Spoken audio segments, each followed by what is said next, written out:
Did you know that epilepsy is one of the most common neurological diseases globally? And according to the World Health Organization, up to 70% of people currently living with epilepsy could become seizure-free with appropriate use of anti-seizure medications. But what about the 1/3 of patients who are still experiencing uncontrolled seizures despite medications? Access to treatment is particularly important for people living with drug-resistant epilepsy, or DRE, the type that doesn't respond to multiple anti-seizure medications. Today, we hope to create more awareness by introducing you to a non-pharmaceutical treatment for drug-resistant epilepsy that you might not have heard about until now. So if you or anyone you love has epilepsy, stay tuned to this very special episode of The Balancing Act.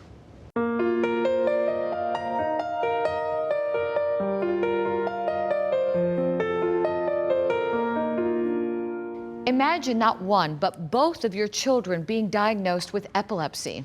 Then imagine finding out that both have a type of epilepsy that doesn't respond to anti-seizure medication. That's exactly what happened to the family you're about to meet. My name is Christopher Aguilar, and this is my beautiful wife, Shannon. We live in Orlando, Florida, and we have two beautiful children, Isabella, who we call Bella. She just turned 18, and then we also have Ethan, who just turned 14. I would say they're definitely polar opposites in terms of personalities. Bella is I want to join everything. She's my joiner, and wants to be involved in everything and wants to change the world. Ethan is I'm going to sit back and let stuff happen kind of, but also the life of the party. Like he has a wicked sense of humor that is so funny. But I honestly believe they're probably each other's best friends. Yeah. Hi, my name is Bella Aguilar. Hi, my name is Ethan Aguilar. Very competitive with each other. Extremely competitive. I'm not very competitive, so. I think I'm a little competitive.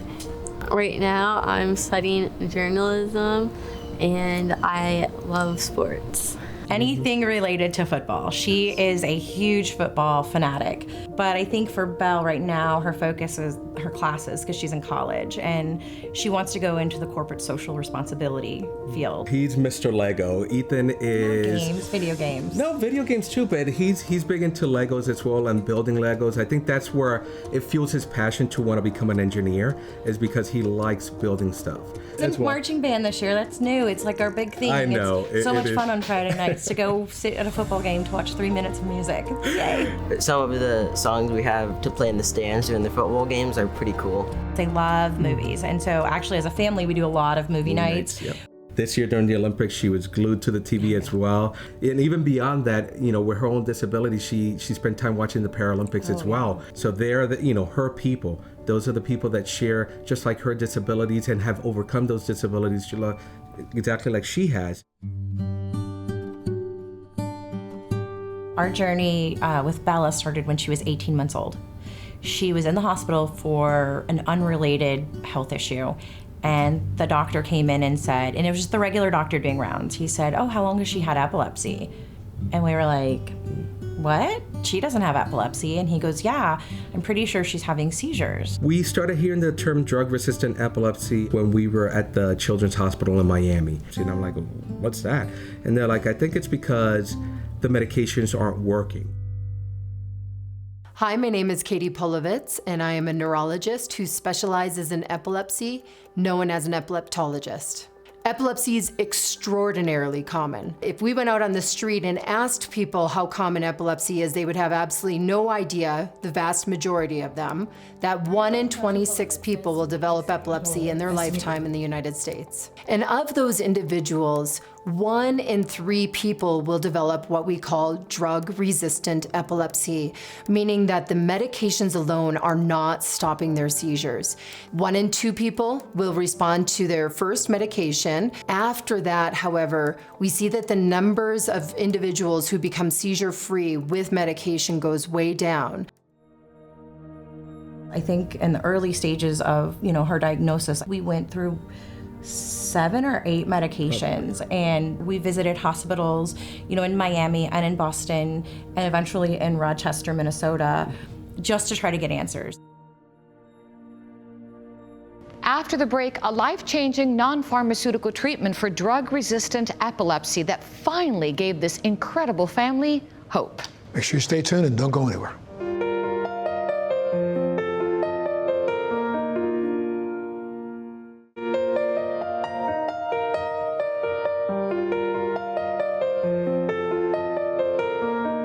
Welcome back to this special episode of the Balancing Act dedicated to epilepsy awareness. Before the break, the Aguilars were fighting desperately to control their daughter Bella's epilepsy. Then, as you're about to see, things got even more complicated.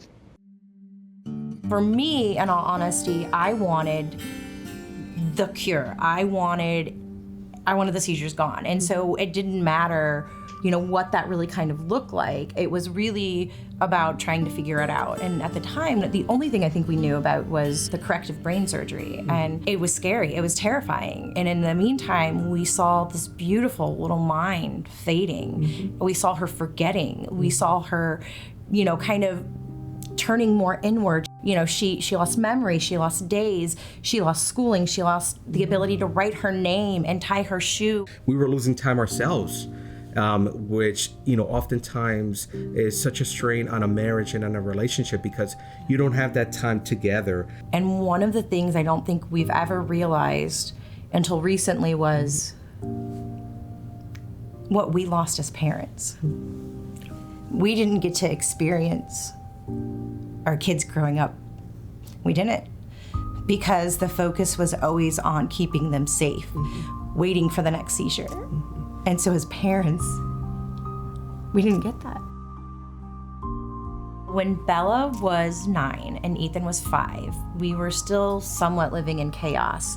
And so it was the end of kindergarten, and his teacher came to me, and his teacher said, I think Ethan's having the absent seizures Bella was having. He did the testing. It concluded on a Friday. I answer the phone, and it's the doctor, and she says, hey. And she's like, yeah, I don't have good news for you. She says, Ethan has epilepsy.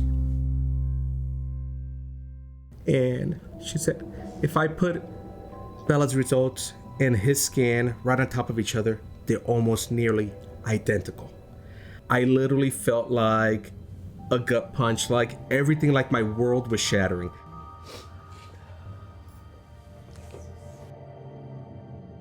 So when Ethan was diagnosed, it was kind of scary because I had been through so much. Ethan became a shell of the little one we knew. The little boy that we knew, he didn't want to go out. Anytime we would leave the house, his first question was, when are we coming back home? So now we're going through 2 different medical journeys, 2 different medication journeys. That was the point in the journey where I truly feel that was the most unknown.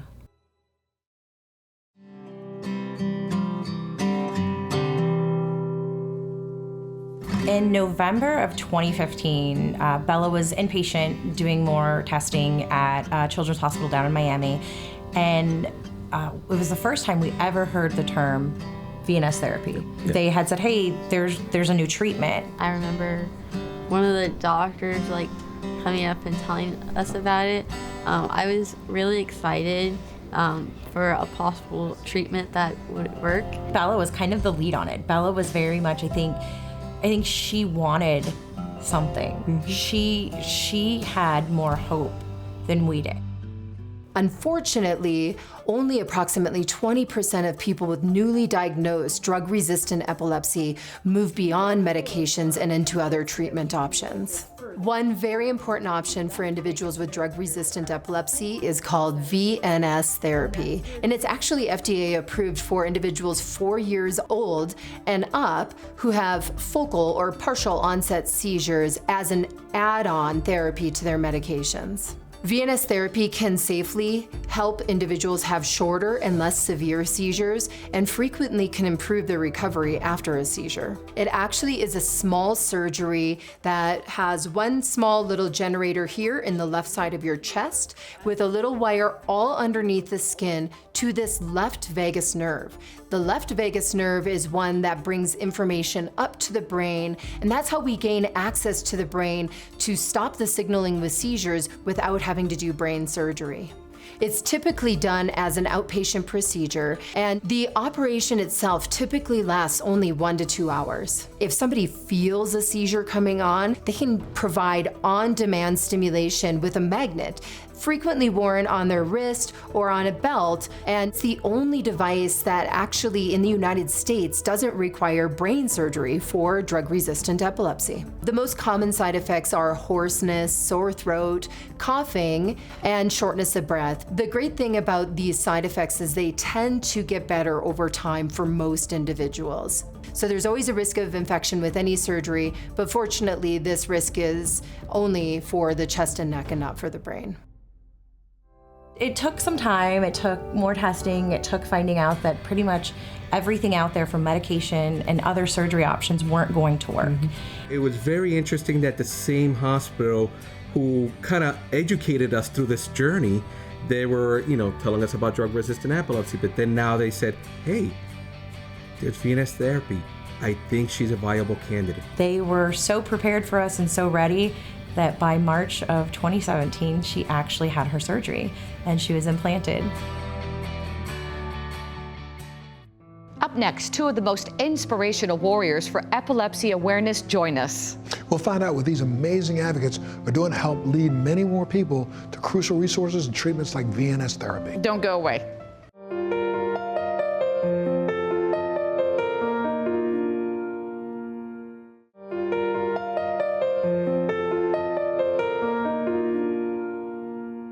Well, welcome back to this special episode of the Balancing Act that's dedicated to epilepsy awareness, accessibility, and advocacy. Joining us are two very special ladies. They're both international leading advocates in the fight against epilepsy.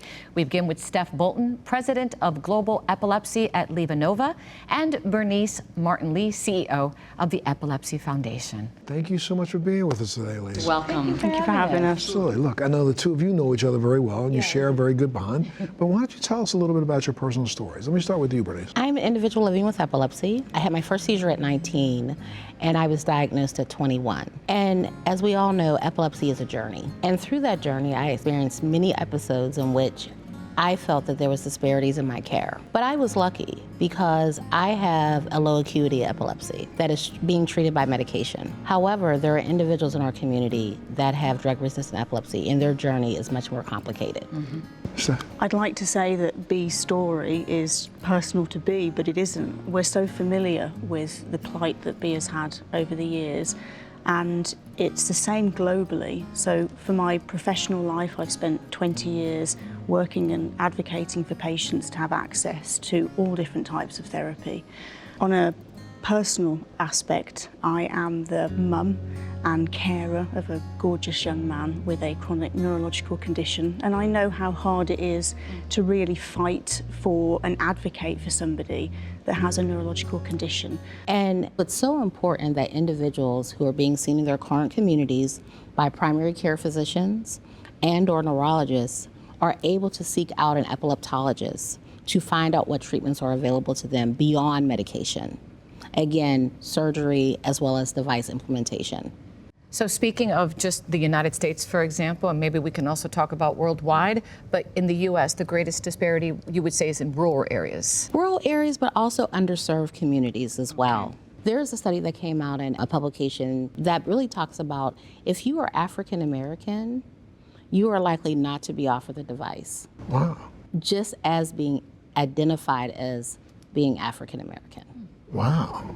How long, Steph, has VNS Therapy been available to everyone, and how many people have been able to get this therapy for that matter? That's the important thing. So we've been on the market in the US for 25 years. Who knew? And Right? we are available in over 70 countries, so we are a truly global therapy. We have treated 135,000 people worldwide, of which 40,000 are children. And so we're incredibly proud of what our therapy has done for many families. In fact, they always come over to us, and Bea, you've heard this, Yes. and they will say, this is the best kept secret. And there are probably a lot of parents out there like yourself, like myself, I know you guys didn't know this, but I'm dealing with this, I've dealt with this in my own family, who want to get more information. So where could they go to get information for you from an international standpoint? Sure. So if they go to vnstherapy.com, they'll be able to access a whole resource library to help them walk them through the process and also potentially arrange a call with one of our care team members. And B, how can people here in the U.S. find an epilepsy specialist? Because that's important. They're maybe going to Yes. primary care, which is fine, but you know, you want to find that person that really can help you and be that specialist. Right, we want to get people to epileptologists and epilepsy centers. There are over 260 epilepsy centers in the U.S., and you can find them by going on epilepsy.com and searching by location. There you go. Perfect. Look, ladies, thank you so much for being here today. Steph, thank you so much for flying all the way across the pond to be a part of the balancing act. I must ask, It's great to see my friend. how's your son? Oh, he's doing brilliantly, thank you. Great. Brilliantly. Brilliantly. That's what I'm saying. Thank you. Appreciate you too, ladies, very much. And when we come back, we're going to see how this sister and brother duo living with drug-resistant epilepsy are doing after discovering VNS therapy.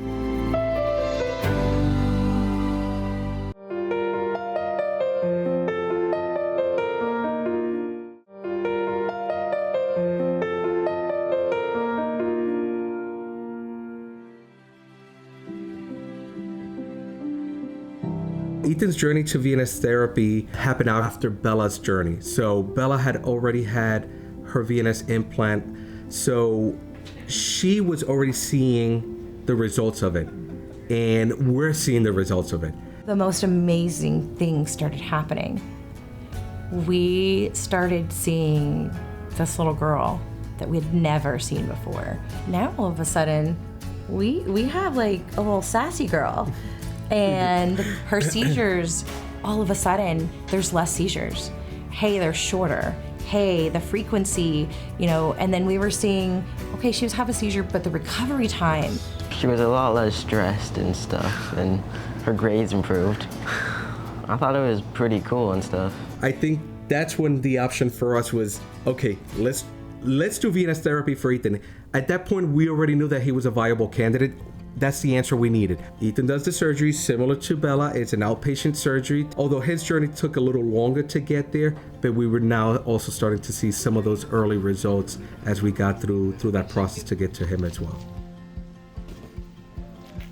By 6th grade, he went from being like this little introverted, reserved, shy kid to this popular life of the party kid with a personality as big as life. Bella was absolutely failing 5th grade. And now here we are, she's rocking 6th grade, so much so that 7th grade she was put in honors classes. And then she was asked to take the SATs because she was in the top 5%, and we're going, where did this kid come from? Ethan himself as well. He's in high school now taking honors classes, and even in middle school he took high school classes. And if we can just help one family and give them the peace of mind that we now have, I think we would do it all over again, and we would do it every day if we could. When we think about the side effects that our kids have had, honestly, what we've seen is just that little voice change. So Ethan was super interesting. Ethan actually had a little Chewbacca voice. Bella's voice would actually dip. It would get really low. So as people hear her voice, they're thinking, what's going on with your voice? Then she would say, oh, that's my VNS therapy. Throughout my career, it has been incredible to work with individuals who have epilepsy, and especially those who have drug-resistant epilepsy, because you're giving them that advocacy that they so need and they so deserve. They deserve to know that they are not alone in this condition. Our parents have given up a lot to kind of help us from diagnosis through treatments, hospital visits, and they gave up, a lot of time where they could have been doing other stuff when they were with us in the hospitals. They're awesome. I don't know that you'll find parents more proud than us. Honestly, every day is an accomplishment for them. Everything that they're doing right now, they weren't supposed to do. Mm-hmm.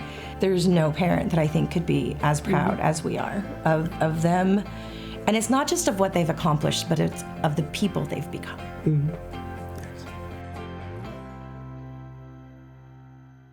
We'd like to thank all of our guests for joining us today. And of course, if you want more information on VNS therapy, you can go to vnstherapy.com. To find a child neurologist or epileptologist nationwide, go to epilepsy.com, where you can locate the epilepsy specialist nearest you. And of course, you can always visit our website, thebalancingAct.com. See you next time.